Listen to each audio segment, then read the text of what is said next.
मेरा तबादला लगातार होता ही रहता है। दरअसल मेरा काम ही कुछ ऐसा है। मैं एक सरकारी नौकर हूं और सरकारी काम में तबादला कैसे होता है आप लोग तो अच्छे से ही जानते होंगे।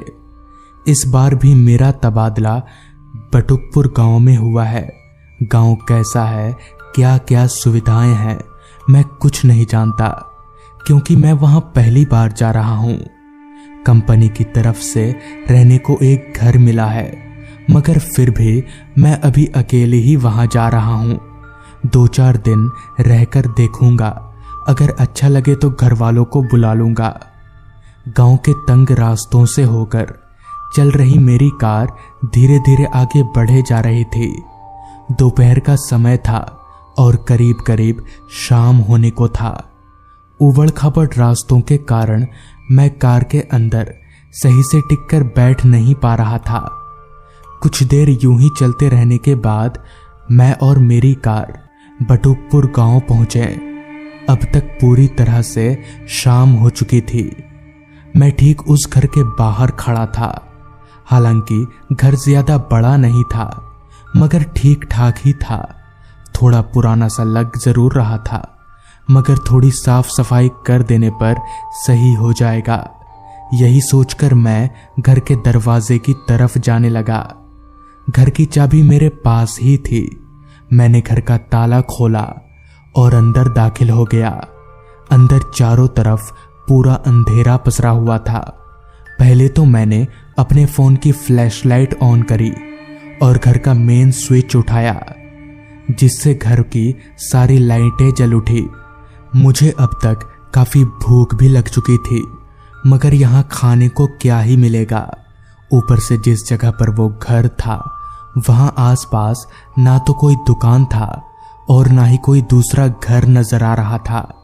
कुल मिलाकर वो जगह थोड़ी सुनसान जैसी थी। शायद गाड़ी में कुछ खाने का पड़ा होगा। यही सोचकर मैं घर से निकलकर गाड़ी की तरफ जाने लगा। अभी मैं उस घर से निकलकर गाड़ी की तरफ 2 कदम आगे बढ़ा ही था कि तभी अचानक से उस घर का दरवाजा धड़ाम से बंद हो गया। मगर अजीब बात तो ये थी कि मैंने दरवाजे को स्टॉपर से अटकाया हुआ था। फिर दरवाजा अपने आप ही कैसे बंद हो गया, जबकि उस वक्त तो हवा भी नहीं चल रही थी। खैर, मैंने इस बात को नजरअंदाज किया और कार की तरफ चलता गया। गाड़ी में खाने का थोड़ा बहुत सामान था, तो आज रात का काम चल जाएगा और कल सुबह मैं अपने घर वालों को बुला लूंगा। आसपास का सन्नाटा मुझे कुछ अजीब सा लग रहा था। एक अलग सा शोर उस सन्नाटे में गूंज रहा था, रात कीड़ों का शोर। ऐसे माहौल में मैं पहले कभी रहा नहीं हूं, शायद इसलिए मुझे अजीब लग रहा होगा। यही सोचकर मैं वापस घर में आ गया।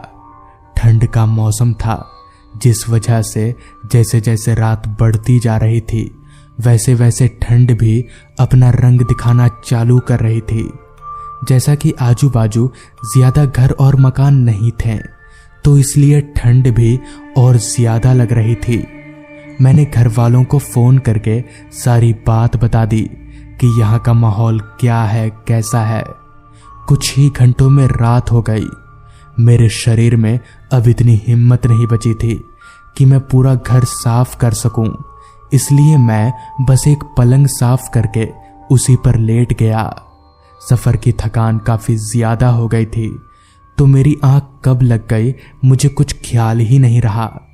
न जाने कितनी देर बाद, मगर जब मेरी नींद हल्की हुई तो मुझे ऐसा महसूस हुआ जैसे कोई मेरे ऊपर से रजाई खींच रहा हो।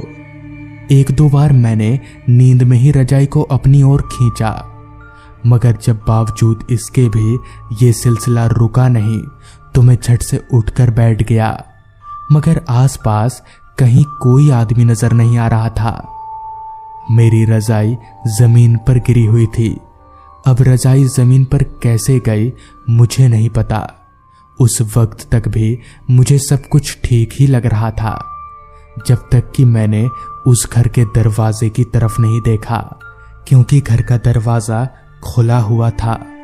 मेरे तो होश ही उड़ गए। मुझे कुछ समझ में नहीं आ रहा था कि ये हुआ कैसे। मुझे अच्छी तरह से याद है कि मैं घर का दरवाजा अंदर से लॉक करके सोया था। फिर दरवाजा आखिरकार खुला कैसे, मुझे कुछ समझ में नहीं आ रहा था।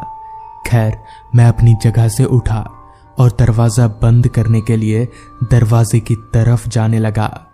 अभी मैं दरवाजे के पास जाकर दरवाजा बंद कर ही रहा था कि तभी मेरी नजर बाहर सामने से आ रहे 2 लड़कों पर गई। वो दोनों लड़के लंगड़ाते हुए काफी चोटिल अवस्था में मेरी ही तरफ आ रहे थे। मैं समझ गया कि जरूर ये दोनों किसी हादसे का शिकार हुए हैं। मैं भागकर उनके पास गया। उनका शरीर कई जगहों से कटा हुआ था।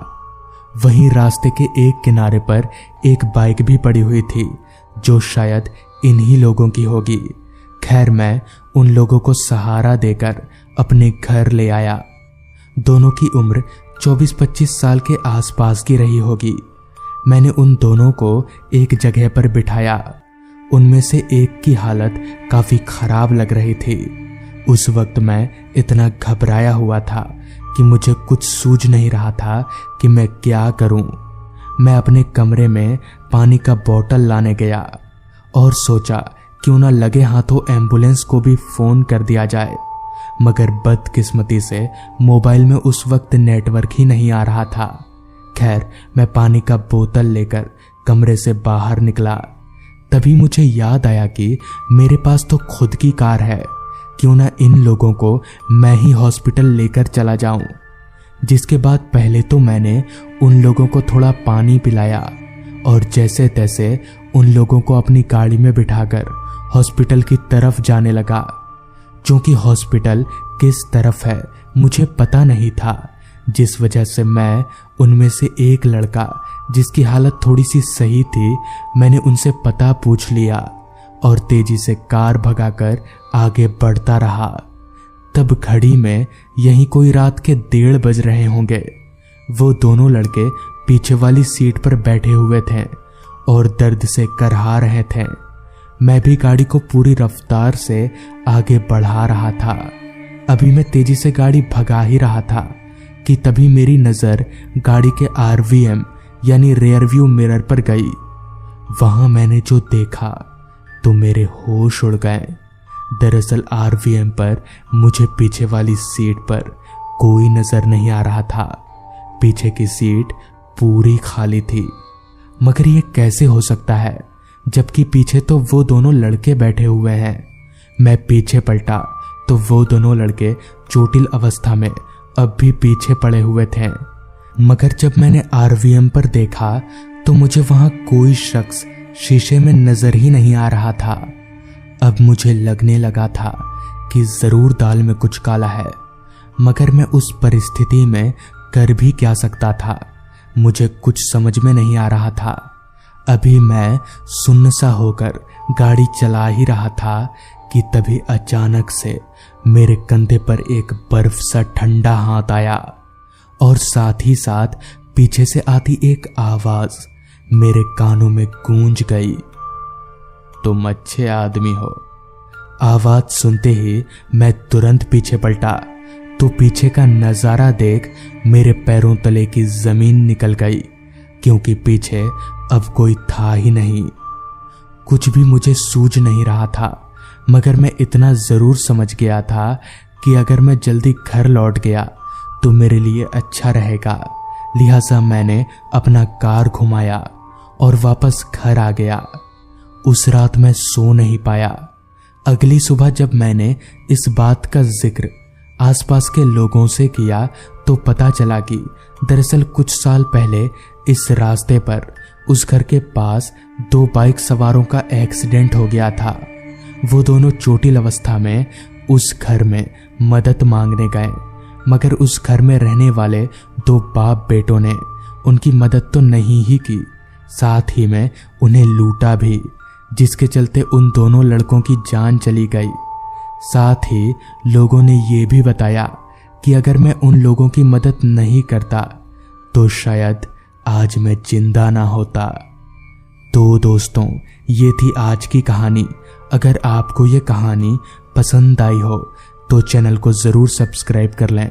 तो मैं आपका दोस्त आर्यन जल्द ही मिलूंगा आपसे ऐसी ही एक कहानी के साथ।